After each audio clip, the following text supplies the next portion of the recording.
boga duit mangkat kadinya mabok nepi ka isuk boga duit nepi kadinya nepi ka isuk terus ngan aya bedana kumaha bedana teh ya, bedana teh setiap manehna isuk-isuk sadar buru-buru manehna wudu salat subuh ngodoan ingat salat subuh ieu nu sakitu jelema nu tukang mabok salat subuh di kodoan ieu mabok tara salat subuh teh di kodoan iya ya aya bedana ya.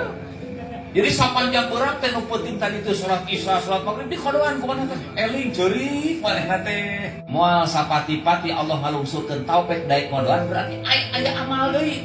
Aya amal sejen, da ari amal hade mah osok ngajak kana hade. Nah gitu cenah tah. Nah cenah mending daek ngodoan atuh. Kieu cenah manehna teh. Bedana teh.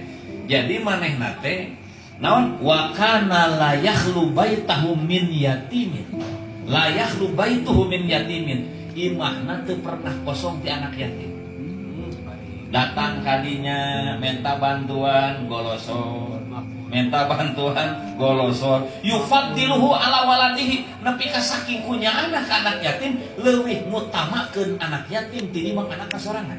Jadi lamun aya anak yatim datang ka urang sebenarnya eta anugerah gede kan anak yatim mah kitu hungkul di bawah balai. Yunus 30 tahun datang kene wae.